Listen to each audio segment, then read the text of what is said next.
우리는 오늘 낮 시간에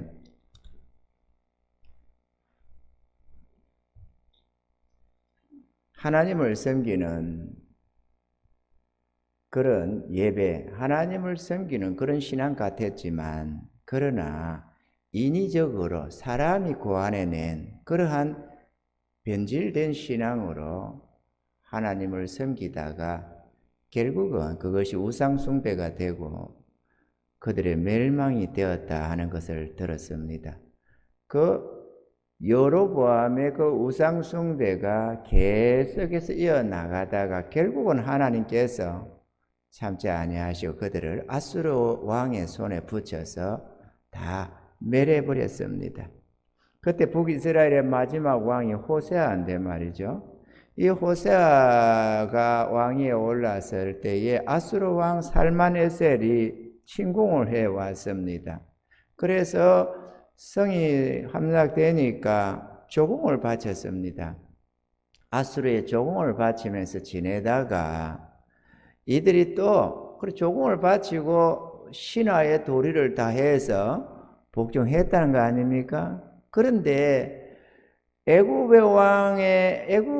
사신을 보내고 애굽에 의지해서 아수르를 배반하고 말았습니다. 이 호세아가 언약을 해놓고도.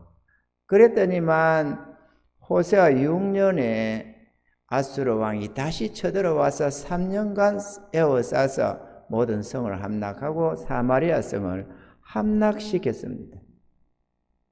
그런데 원래 우리 지금까지의 역사 속에서 보면 그 어떤 나라를 정복하면 그것에서 조공을 받고 뭘 하고 이렇게 했지, 이 이스라엘 땅에 일어난 이런 사건들은 없었는데 이 어떻게 했느냐 하면은 다 죽임을 당하고 도망간 몇몇은 있겠지만 나머지 사로잡은 자들은 전부 다 아수르로 이주를 시켰습니다. 그래서 할라와 고산하불 하숫가와 메대 사람의 여러 고을에 두었더라 이렇게 기록을 하고 있습니다. 그러니까 사마라의 땅에 사람이 죄다 다 잡아가 버렸다. 이스라엘 땅에서 다 잡아가 버렸다 그 얘기입니다. 그리고는 아수르 지역에서 이 이스라엘 땅, 북이스라엘 땅으로 이주를 시켰습니다. 바벨론, 구다, 아와, 하맛, 스왈와인 이런 지역에서 사람들을 데려다가 이 북이스라엘에 정착을 시켰습니다. 그러니까 이게 무슨 말인가 하면 땅은 이스라엘 땅인데 사람은 이스라엘 사람들은 아수르로 옮겨버리고 아수르 사람을 이스라엘에다 심었다는 것입니다. 왜? 다시는 배반하지 말라고. 이해가 되시죠? 그 사람 낳아놓으면 또 뒤에 세력을 얻으면 또 배반하고 이러니까 한번 배반하면 됐다 싶어서 이렇게 싹 바꿔치기를 했다 그 얘기입니다. 그래서 이제 이곳에 사는 이스라엘로 이주해 온 사람들이 그렇게 자기들의 신들을 섬기면서 그렇게 지내고 있었는데 문제는 거기에 그곳에서 살다 보니까 이들이 섬기던 신, 하나님을 섬기는 이 제사법을 전혀 모르고 이러다 보니까 성경에 보면 사자를 보냈더라. 여호와가 사자를 그 땅에 신이 사자를 보냈더라 이렇게 하는데 어쨌거나 자세한 건 나누더라도 그 땅의 법을 잘 몰라가지고 몇몇이가 죽임을 당했다라는 것입니다. 그러니까 이들이 아수르 왕에게 도움을 청해서 우리가 이 땅의 법을 모르다 보니까 우리가 죽임을 당하는 사람이 있었는데 이런 것이 우리를 도와달라 이렇게 왕에게 청을 하니까 왕이 그 이스라엘 땅에서 북이스라엘 땅에서 사로잡아간 제사장 하나를 보내서 이들을 가르치고 그 땅의 신의 법을 가르쳐서 섬기게 하게 했다는 것입니다. 그래서 여기에 보니까 그들이 가르쳤는데 가만히 본 내용을 보니까 이들이 자기들의 신도 섬기고 여호와도 섬기고 이렇게 했더라고 기록을 하고 있습니다. 우리 하나님은 이것을 성경에 기록해 놨고 우리에게 교훈을 주시고자 하신다라는 것입니다. 우리가 몇 가지로 생각해 보면 첫째, 이들은 이방 민족이었습니다. 이들은 어릴 때부터 섬겨오던 제 나라 각각의 신들이 있었습니다. 오랜 세월의 습관이라는 것이 참 무섭지 않습니까? 자연스럽게 그 지역에서 그 나라에서 이주해 왔었지만, 먼 아수르 땅에서 이렇게 이주해 왔지만 그들이 섬기던 그 신을 여전히 섬기고 있었습니다. 그런데 이 이스라엘 땅에 살다가 보니까 차츰차츰 이 땅의 신을 섬겨야 한다는 필요를 느끼게 되었다라는 것입니다. 이것은 마치 이 세상에 속하여 살던 사람들이 교회를 어쩌다가 오게 되면, 교회를 좀 다니다 보면은 구원을 얻어야 된다, 하나님을 섬기며 구원을 받아야 된다고 하는 필요를 느끼는 것과 같은 그런 이치라고 할 수가 있겠습니다. 그래서 이들은 필요에 의해서 이스라엘 신을 섬기고자 했습니다. 그런데 문제는 이들을 가르치는 제사장이 첫째가 문제였습니다. 우리가 아는 대로 낮 시간에 봤지만 레위지파 제사장, 다시 말하면 하나님이 선택하신 제사장이 아니고 보통 백성의 제사장으로 산당의 제사장을 삼아서 제사를 드려왔던 이스라엘의 전례가 쭉 있었습니다. 그런 제사장 중에 하나를 데려다가 하나님 섬기는 법을 가르쳤습니다. 그러니까 이 잘못된 이 신앙 때문에 멸망을 했는데, 그 잘못된 신앙을 가르치는 사람을 다시 데려다가 이들을 가르치게 했다, 그 얘기입니다 지금. 그러니까 참되지 않은, 참 하나님의 종이 아닌 자가 하나님의 법도를 가르쳤다라는 말이 됩니다. 그죠? 우리가 이런 말이 있잖아요. 이 전도를 하면 전도한 사람이 어떤 신앙인가에 따라서 전도 받은 자들이 대부분 다 따라간다는 말을 합니다. 이 신앙이 철두철미한 사람이 전도를 하면 그 전도를 받은 자들이 또 신앙을 철두철미하게 하려고 하고, 그냥 얼렁뚱땅 하는 신앙이 이 전도를 해오면은 그것도 덩달아서 얼렁뚱땅하고 말이에요. 물어도 그에게 어떻게 하냐 하면 적당히 하면 돼, 이런 식으로 해서 얼렁뚱땅이 된다는 것입니다. 얼렁뚱땅 신앙이란 말이 맞는지는 모르지만 하나님 경외함이 별로 없는 인본주의적 신앙이 데리고 오면 인본주의 신앙으로 전락하기가 쉽고, 참 신앙이 데리고 오면 물고 교훈을 받아도 하나를 가르쳐도 참된 것을 가르치니까 말이지. 우리가 전도를 해 오면은 주일 낮 예배 한번 드리면 된다, 적당히 하면 된다, 이런 얘기는 안 할 것 아니겠어요? 어찌하든지 좀 하도 이 신앙이 이상하다 보니, 시대가 이러다 보니까 어떻게든 나와서 은혜 입어가라고 그냥 한 번도 낮 예배만 와도 돼, 이럴 수는 있겠지만 그거는 신앙을 타협해서라기보다는 그래도 해서라도 줄을 붙여서 하나님 앞으로 이끌려고 하는 목적으로 하는 것이지, 그게 괜찮다는 내용이 전혀 아닌 것입니다. 그러니까 이런 자가 와서 제사장으로서 이 이방 나라에서 온 이들을 가르쳤으니 그들이 하나님을 경외하는 법을 가르쳤다지만 그게 참되지 아니하고 오늘 낮 시간처럼 인본주의 신앙, 자유주의 신앙이 될 수밖에 없고 하나님의 뜻에 합한 신앙이 못 되었더라라는 것입니다. 아멘이죠? 하나님이 친히 택하신 사자는 절대로 자유주의나 인본주의가 될 수가 없습니다. 하나님 경외하는 자가 하나님이 당신의 사자로 세웠는데 그가 인본주의, 하나님을 멀리하고 인간 위주로 인본주의로 자유주의로 이렇게 흘러갈 수는 없는 거거든요. 이거는 스스로 세워졌기 때문에 문제가 생긴다는 것입니다. 그래서 신학을 어떻게 공부를 했느냐 어쩌느냐가 중요한 게 아닙니다. 성경에 보면은 하나님의 사자, 하나님의 선지자들 중에도 뽕나무 배양하다가 오는 자도 있고 목동도 있고 다양하게 있잖아요. 꼭 선지학교 출신만은 아니더라.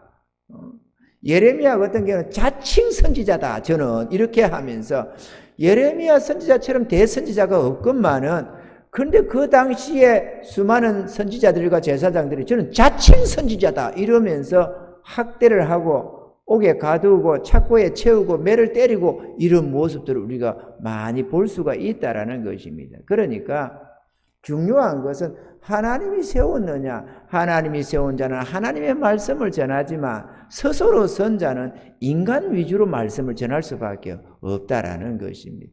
이게 중요합니다.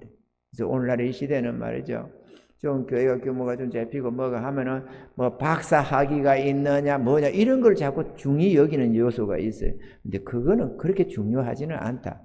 제가 박사가 없어서 뭐 그런 게 어째서가 문제가 아니고, 중요한 거는 하나님이 진짜 세운 종이냐, 이게 진짜 중요하다는 것을 우리가 이해할 필요가 있으리라 믿습니다.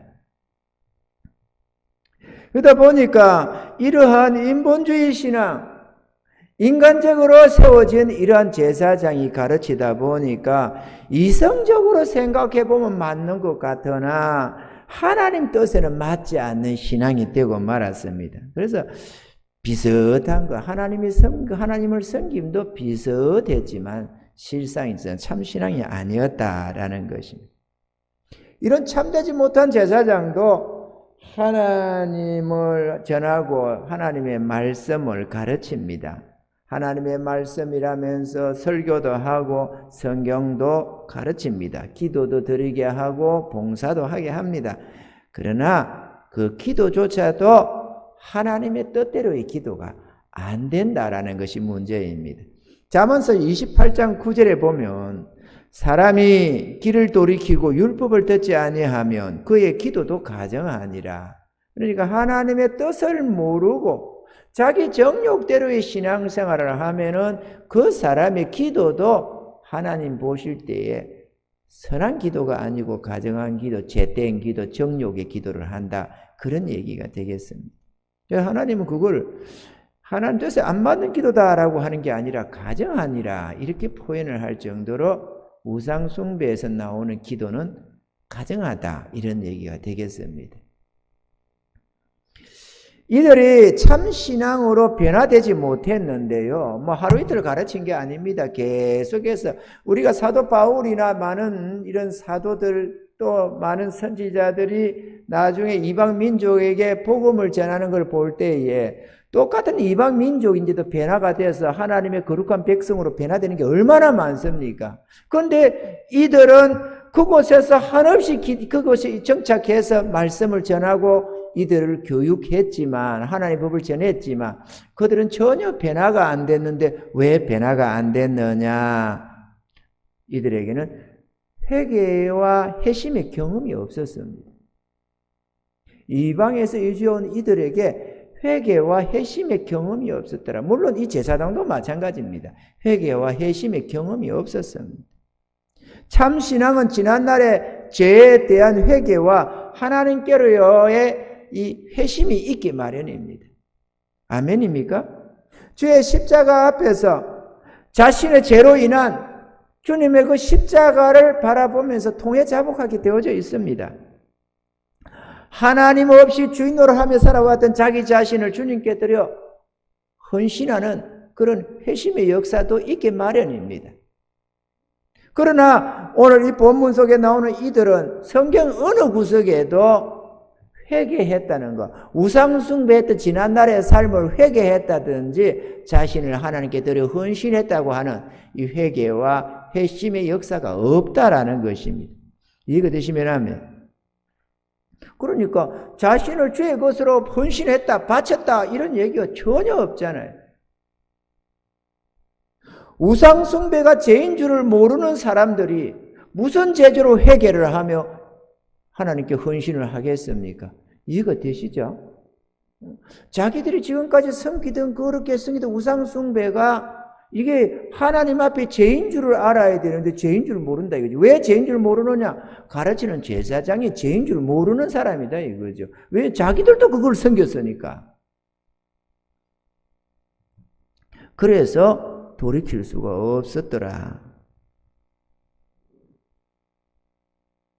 참 신앙은 자신을 위하던 삶에서 떠나 하나님께 헌신된 삶을 살아갑니다. 이 완전한 구원의 표징은 하나님을 위한 삶을 사느냐 하는 데 있습니다. 아멘이죠? 우리가 복음을 전해서 이 값없는 구원의 은혜를 붙들고 죄 없다 어렵다 하시는 그 하나님의 약속을 붙잡고 이렇게 출발해가는 복음의 시작이 있지만, 믿음은 들음에서 난다고 이 시작이 있지만, 이거는 마치 아기가 잉태하는 것과 같은 상태고, 생명은 생명이지만 그렇다고 해서 그게 열매가 맺히는 게 아닙니다. 우리 하나님은 열매 없는 나무는 찍어 불에 던진다잖아요. 아멘이죠? 열매 맺는 삶이 돼야 되는데, 그런 이 믿습니다로 가지고 열매가 맺혀지느냐 하면 그렇지는 않습니다. 이 믿음을 가지고 하나님 앞에 나아가면서 점차 영양분을 공급받고 믿음의 뿌리가 내리고 해서 하나님 앞에 순종하고 헌신해 가다 보면 점차 열매가 맺혀지기 시작하는 것이죠. 그렇게 나아가게 하기 위해서 복음을 잡혀주는 것이지 그게 전부가 아니라는 것입니다. 이해되시죠? 저번에 얼마 전에 그 복음을 전하니까 그분이 천주교 간다고 하면서 하는 말이, 이제 내가 믿으면 되는 것 아니냐 이러는데 내가 할 말을 걷더라고. 그게 이제 엄마 뱃속에 잉태가 됐으니 끝난 것 아니냐 이렇게 말하는 것과 같은 상태가 돼서 이거는 말이 안 맞거든요. 그때부터 이제 나와서 교육도 받고 훈련받고 하나님 말씀으로 양육받아가면서 성령의 인도함 속에서 변화되어 가는 삶을 살아가야 되는데, 변화되지 않는 상태에서 믿습니다 이라고 끝나겠다는 말이잖아요. 이거야말로 순수하게 구원파가 되는 것이지 그게 뭔 일이냐. 그래서 구원의 표징은 하나님을 위한 삶을 살아가는 것입니다. 근데 아기가 태어나자마자 부모를 위해 살 수도 없고, 마찬가지로 우리 또한도 거듭났다고 해서 당장 하나님을 위하여 삶을 살아가는 것이 그렇게 되지 않습니다. 물론 획기적인 변화 속에 성령으로 확 변화되면은 변화되자마자 하나님 앞에 헌신해서 살아갑니다만은 그럼에도 연약할 수밖에 없는 것이고, 대체적으로 우리가 지금 전하는 이런 복음 속에서는 막바로 회심되기보다는 잉태되는 모습으로 가다가 어느 시점에서 성령으로 변화되는 역사가 있는 것이죠. 저 같은 경우는 변화되자마자 바뀌었습니다. 그러니까 복음 하나 들은 정도가 아니고 성령으로 아예 새롭게 되어가지고 하다 보니까 당장 뭐 금식도 하고 당장 예배도 충실하고 이렇게 할 수 있었고 하루아침에 바뀔 수 있었지만, 어디 그렇게 갑자기 하루아침에 다 바뀌는 신앙은 아니죠. 복음을 들었고 가다가 바람이 임의로 어느 때에 어떤 것처럼 바람이 어느 때에 어떻게 부는 것을 모르듯이 성령으로 나는 사람도 그렇게 어느 시점에서 성령으로 변화가 되어 간다라는 것입니다. 이렇게 하니까 우리가 하나님께 헌신된 삶을 딱 보면은 구원의 표징이 되는데, 왜 그러느냐? 자기를 위하는 삶을 살면서 또 주를 위하여 살 수는 없거든요. 내가 나를 위하여 살면 주를 위하여 살 수가 없고, 주님을 위하여 살면 나를 위하여 사는 삶이 되지가 않는 것입니다.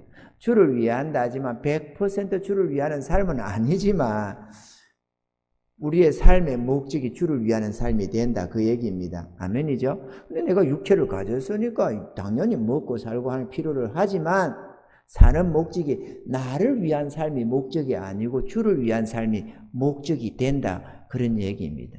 할렐루야. 그렇기 때문에 자기 자신을 위하여 살면 주님을 위하여 살 수가 없고, 주님을 위하여 살면 자기 자신을 위하여 살 수가 없는 그런 모습이 되기 때문에 그가 하나님께 헌신된 삶을 사느냐 하는 것은 구원의 절대적인 표징이 된다라는 것입니다.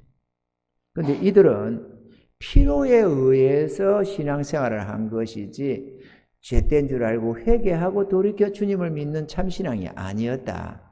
다만 필요에 의해서 믿어야 되니까, 그래서 천국에 가니까 지옥에 안 가니까 생명을 위해서 믿은 것뿐이지 참된 신앙은 주를 위한 삶이 아니었다라는 것입니다. 셋째, 이들은 이전 풍속대로 살았습니다. 이들은 여호와를 섬겼지만 그러나 제 나라의 신들도 여전히 섬겼습니다. 우상 숭배가 죄인 줄 알지 못해서 회개치 못했기 때문에 그렇습니다. 이것은 기독교와 우상 숭배가 혼합된 신앙생활을 하면서도 그것이 하나님이 미워하는 우상 숭배라는 사실을 깨닫지 못하는 오늘날의 신자들의 모습과도 같다라는 것입니다. 우리의 신앙생활을 비춰보면 믿음 생활 이후에도 여전히 육신적이고 정욕적이고 세상적인 삶을 살아가는 그 사람들의 신앙이 오늘의 이 신앙과 같다라고 할 수가 있습니다. 아멘이죠?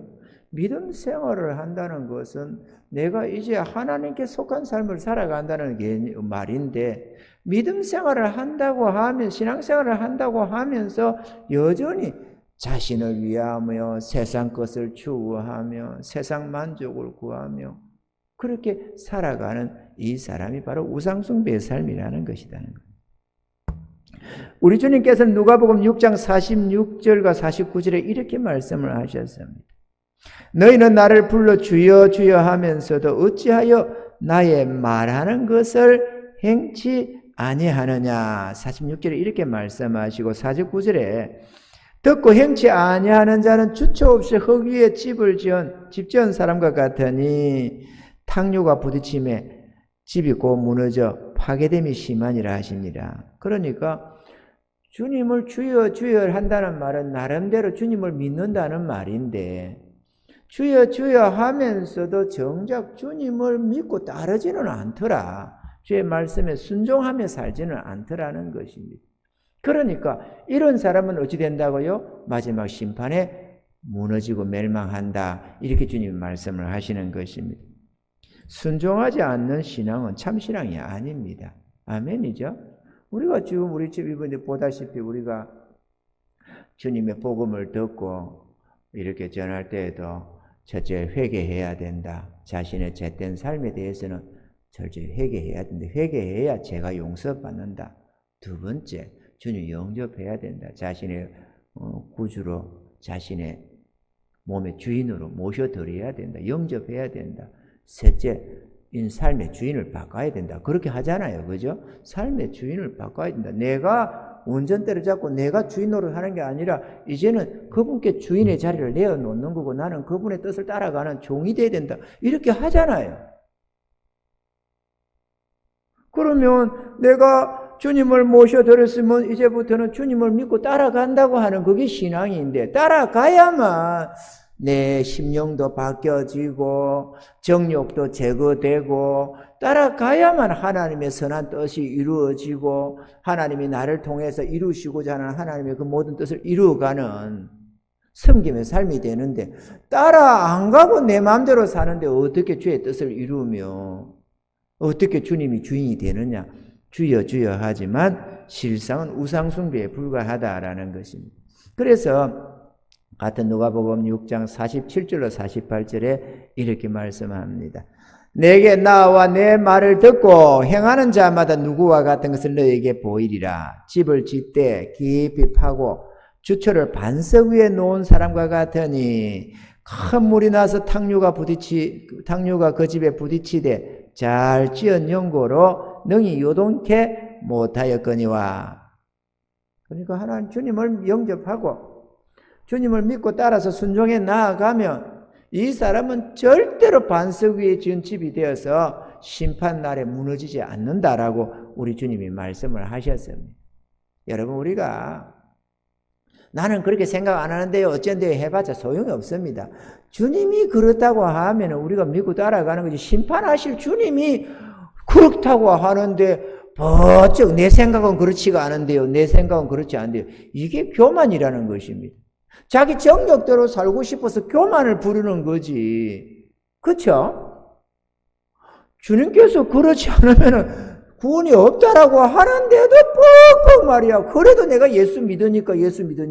그거는 여전히 날들어 주여 주여 하면서도 안 따르면 멸망한다고 하는데도 자기는 아닐 거라고 생각하는 그게 잘못인 것입니다. 사랑하는 성도 여러분, 이 세상의 삶은 잠시 잠깐뿐입니다. 세상날 쫓아 산다고 해도 만족할 수도 없을 뿐만 아니라 결코 자신에게 복이 되질 않습니다. 주님을 믿고 주님을 영접해서 순종하며 살아감 속에 평안도 부함도 생명도 천국도 다 거기 있습니다. 아멘이죠? 사실 지나보면은 내가 경영하는 것보다도 주님이 나를 경영하는 게 월등히 10배, 100배로 더 아름답습니다. 우리는 한참을 몰라서 나름대로 투자한다고, 나름대로 사업한다고, 나름대로 뭔가를 한다고 몸부림치지만 그렇다고 해서 그게 열매가 있는 것도 아니고 고생하면서 도리어 실패를 하는 경우가 얼마나 많은지 모릅니다. 지금 이번 참에 보니까 이 앞에 1층에 그 가게도 잘못 안 돼가지고 문을 닫히고 다른 업체가 들어오고 하던데 그런 걸 볼 때마다 야 저러면 손해가 얼마냐. 저 인테리어 한다고 돈 들고 또 그거를 유지하다가 오직 하면은 문을 닫힐까. 문을 닫히면은 그것만큼 또 보증금 까먹었을 것이고 이익 없고 그러면은 투자한 거, 손해 까먹은 거, 손해 못 본 거, 손해 이리저리 하면 그게 얼마나 손해 봅니까? 까먹기는 쉽고 모으기는 힘들고. 근데 우리가 경영하는 게 그렇습니다. 주님의 뜻 안에서 가는 걸음은 쉽고 편하지만 우리 스스로 뭔가를 해본다고 자꾸 주님 앞장서다 보면 될 것도 별로 안 됩니다. 하물며 주를 믿고 주님을 순종함 속에서도 내가 주님 앞서면 실패가 많아지는데 하물며 주님을 순종하지 않는 내 정욕대로의 삶을 사는데 거기에 성공이 있으면 얼마나 있겠습니까? 주님은 재앙이 가득하다라고 말씀을 하는 것입니다. 재앙이 가득하다. 그러니까 물질적인 재앙도 육체적인 재앙도 다양한 재앙들이 우리에게 닥친다고 말씀을 하는 것입니다. 그래서 주님이 우리의 생명 되시고 또 우리의 길이시고 진리 되시고 우리의 소망이 되시는 그분께 나를 맡기고 그분 뜻 안에서 살아갈 때에 모든 보호를 받으며 모든 은혜를 풍성히 받아 누릴 수가 있는 것입니다. 주님을 따르시는 은혜가 있어야 될 줄로 믿습니다. 이 오늘 본문의 마지막 절에 내려가면은 40절, 41절에 보면 이렇게 말합니다. 그러나 저희가 듣지 아니하고 오히려 이전 풍속대로 행하였느니라. 그 여러 민족이 여호와를 경외하고 또 그 아로새긴 우상을 섬기더니 그 자자손손이 그 열조에 행한 것을 쫓아 본받아서 오늘까지 그대로 하니라. 이 오늘까지라는 말이 현재에 이르기까지라는 말입니다. 이 성경을 기록할 당시까지가 아니고 오늘 이 시대에 이르기까지 자자손손 거기 따라 하더라. 그러니까 이게 오늘날의 인본주의 자유주의 신앙이 나타난 게 아니고 저 옛날부터 자기 신을 섬기고 하나님을 섬기고 그러니까 자기 민족의 신 그거 뭐 자기 신 결국 우리가 보면 자기 정욕대로의 삶 아니겠어요? 그죠? 그게 이런 신이 됐든 저런 신이 됐든 그 외적인 그게 문제가 아니고 나는 뭐 이 남미 호랑교구다 나는 불교다 나는 유교다 그게 문제가 아니고 자기 만족을 구하는 자기 정욕대로의 삶이 문제 아닙니까? 본질적으로. 그게 우상숭배니까 말이죠. 그래서 주님은 뭐 불교가 우상숭배다 이슬람교가 우상숭배다 이런 식으로 말을 안 하고 탐욕이 우상숭배라고 하는 것이고 탐욕은 우리의 정욕대로의 삶이니까 그렇습니다. 자기 욕심대로 사는 삶 그게 바로 우상숭배라고 말을 하는 것입니다. 아멘이죠. 그런데 그게 그 이전 풍속대로 여전히 이어온다라고 말씀을 합니다. 결론적으로 로마서 12장 2절에 보면은 너희는 이 세대를 본받지 말고 오직 마음을 새롭게 함으로 변화를 받아 하나님의 선하시고 기뻐하시고 온전하신 뜻이 무엇인지 분별하도록 하라. 그렇게 말씀을 하셨습니다. 그러므로 이전 풍속들의 삶에서 돌이켜야만 합니다. 아멘이죠?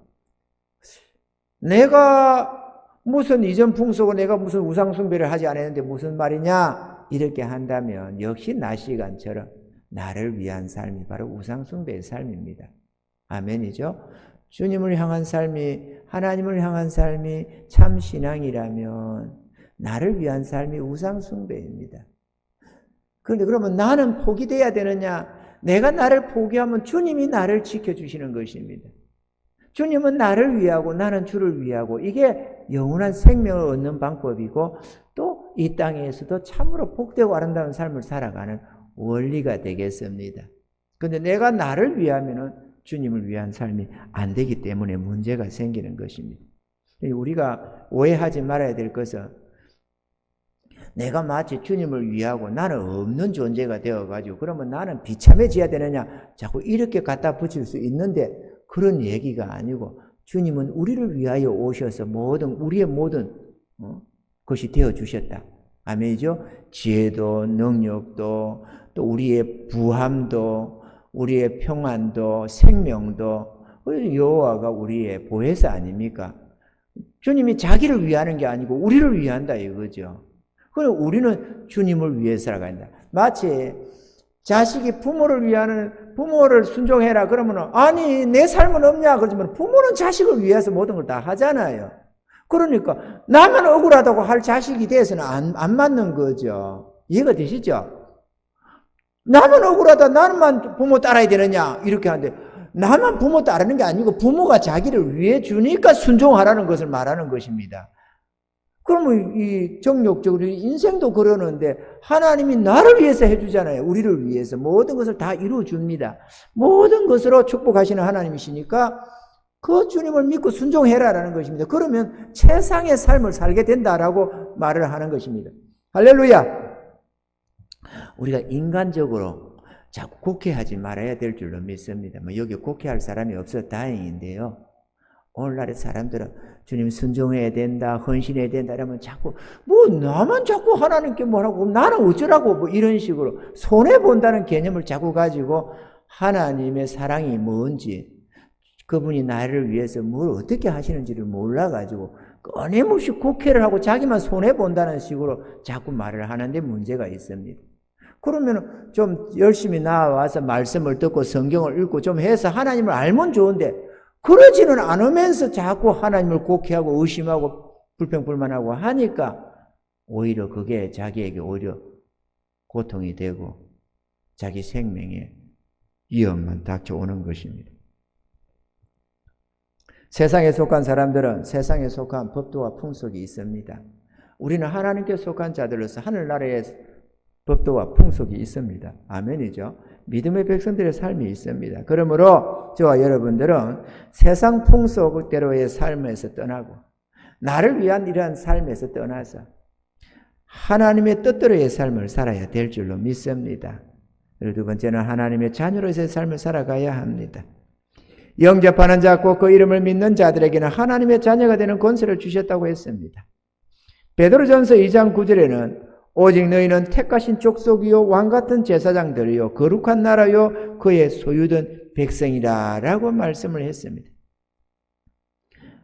우리들은 하나님의 자녀요 하늘의 시민권을 가진 자들이 되었습니다. 마땅히 하나님의 자녀로서 먼저 그의 나라와 그 의를 구하는 삶을 살아야 될 줄로 믿습니다. 내일 모레면 명절입니다. 우리 설 구정입니다. 우리도 가만히 보면 나를 위한 삶만이 아니고 우리 민족적인 그런 이전 풍속들이 있습니다. 차례는 조상신을 섬기는 것입니다. 그러니까 차례는 옳지가 않은 거죠. 차례는 맞지가 않다. 그것도 하고 저것도 하고 하나님의 경외하고 그렇게 될 수는 없다라는 것입니다. 물론 며느리라든지 어떤 경우에 나는 안 해요 이러면서 정면으로 안 믿는 부모들 시부모나 누구나 도전해서 이렇게 하다 보면 그 문제가 생기니까 좀 지혜로울 필요는 있다고 생각됩니다. 지난날에 저 아람의 나만 장군이 하나님을 만나고 그 은혜를 잊고 나서 나는 이제부터 오직 하나님만 섬기겠다고 하면서 이 아람 땅에 돌아가서도 이스라엘 땅에서 가져간 이 땅, 이 흙을 가지다 거기에다가 제단을 쌓고 거기에 오직 여호와만 섬기겠다라고 하면서도 내가 내 주 왕을 섬겨서 따라서 림몬의 땅에 가서 머리를 굽히니까 그것을 여호와께서 용납해 주시기를 원한다. 그렇게 할 때 평안히 가라. 이렇게 해주는 걸 볼 수 있습니다. 그러니까 왕에게 목숨 내걸고 나는 못한다고 하지 말고 하되 너는 하나님을 섬기라. 그 얘기 아니겠어요? 마찬가지로 우리가 뭐 정면으로 싸우고 대적해 가면서 나는 절대로 우상 숭배 안 합니다. 이러면서 저는 초래지는데 조상 한다고 하고 있는 조상을 그쪽 해오고 있는데 나는 절대로 못 합니다. 이러면서 나는 내 목에 칼이 들어와도 이러면서 하다 보면은 그렇게 아름다울지도 못하고 또 부모 형제 전도하는데도 문제가 생기고 그러니까 마음 쓰되 항하되 그러나 철저하게 주님 섬기면서 살아가라. 그래서 그들을 하여금 어찌하든지 복음에 동참시키도록 힘써라. 주님은 그런 말씀을 하시는 것입니다. 아멘이죠? 그러니까 죽어도 이런 소리 말고 무엇을 하든지 먹든지 마시든지 하나님의 영광을 위해서 해라. 사도 바울은 내가 하나님의 법이 있지만 법 없는 자에게는 법 없는 자처럼 하고 또 내가 그리스도의 법 안에서는 내가 율법의 법에서 매우 벗어났지만 또 유대인들 이 율법적인 자들 앞에는 또 법 있는 자처럼 행해서 어찌한지 하나라도 더 복음에 동참시키려고 했다라고 말씀하시듯이 우리도 어떤 틀에 얽매여 있는 것이라기보다는 나는 철저히 주님을 섬기되 복음을 전할 목적으로 우리가 늘 마음을 써야 되겠다. 할렐루야. 그리고 추도 예배라는 것도 있습니다. 우리 이전 풍속에 제사가 있잖아요. 이 제사를 드리자니 신앙이 좀 걸리고 안 드리자니 좀 그렇고 이래가지고 그러면서 만들어진 게 난 추도라고 생각합니다. 물론 어떤 경우에 따라서는 전혀 다른 의도로 할지는 모르겠습니다만 추도 예배도 한다고 해가지고 뭐 음식 다 준비해 놓고 이래가지고 해놓고 예배 드리고 뭐 먹고 이렇게 합디다마는 사람의 마음에 따라서 조금은 그 시작의 어떤 마음의 상태는 좀 다를 수는 있지만 그럼에도 본질적으로 제사를 드리는 측면에서 시작된 것 아니겠어요? 저는 그렇게 생각이 됩니다. 왜냐? 이스라엘 땅에 추도 예배라는 게 없어요. 이스라엘 땅에도 하나님을 경외하는 저들이 추도 예배를 드려가면서 다윗 왕이 돌아가셨는데 1주년이다 2주년이다 이러면서 추도 예배를 드리는 게 아니거든요. 그렇죠? 그런 게 없어요. 저 유럽 쪽에도 보면은 추도 예배를 드린다는 게 없습니다. 우리가 제사를 드리다 보니까 제사 대용으로 추도 예배로 돌아선 거지. 그래서 제가 볼 때는 그렇게 선한 것은 아니다. 부모를 생각하고 하는 것은 좋지만 그럼에도 뭐 추도 예배라고 하는데 그러면 진짜 믿음 좋은 부모가 돌아가셔서 참 그 부모의 은혜로 우리가 믿음 생활을 잘하게 됐다. 이렇게 해서 부모를 생각하는 건 아니고 전혀 믿음도 안 한 부모가 돌아가셔서 추도 예배는 하더라고. 그럼 그게 뭡니까? 뭘 추도한다는 거예요? 오늘 우리 부모님이 지옥 갔다. 뭐 이걸 추도한다는 거예요? 말이 안 맞잖아요. 그러니까 좀 선한 의도도 있겠지만 그래서 그날을 부모를 생각하며 모여서 형제들끼리 같이 서로 얼굴 대하면서 이렇게 식사도 하면서 형제도 나누고 또 복음 전할 기회도 보고 이렇게 한다는 의도들도 많이 선한 목적도 있을 것입니다만은 그래도 내 생각에 본질적으로는 좀 제사에서 기인된 거 아닌가. 그게 잘못되면은 점차 세월이 지나가면서 변질돼 가지 선하게는 안 나갈 거다 이렇게 생각이 되어집니다. 저 같은 경우는 추도 예배 안 드린다는 건 여러분 잘 알 것입니다. 저희 아버지가 확실하게 천국 들어갔습니다. 그런데 어머니는 구원받지 못하고 돌아가시고 아버지는 구원받아 돌아가셨습니다. 두 분 다 제사도 안 지르고 추도 예배도 안 합니다. 한번 떠나면 그것도 아니겠어요? 그 다음에는 천국 가신 분은 천국 가면 만날 것이고 천국 못 가신 분은 못 만납니다. 다시는. 그리고 부모 형제의 어떤 관계도 이 땅에서 끝이지 천국까지 이어지거나 어떻게 되는 것은 아닙니다. 아멘이죠? 때문에 우리가 살아생 전에 마음 쓰고 부모에게 하는 것이고 어쨌거나 우리가 이 이전 풍속은 좀 조심할 필요가 있다. 물론 각자의 믿음 따라서 행하겠지만 이전 풍속은 조심할 필요가 있다. 이것도 우리가 이번 이런 기회에 좀 새겨놓을 필요가 있지 않는가 이렇게 생각이 되어집니다. 다만 우리가 하나님 앞에서 지혜롭게 행해서 하나님의 기쁨이 되고 주와 복음을 위하는 삶이 되셔서 우리의 남은 생애가 지난날 나의 삶은 주와 함께 십자가에 못 박혀 죽은 존재고 나의 남은 생애는 주를 대신하는 삶이라는 것, 하나님의 영광과 복음을 위한 삶이라는 사실을 기억하셔서 그렇게 살아가시는 귀한 은혜가 있기를 바랍니다. 할렐루야.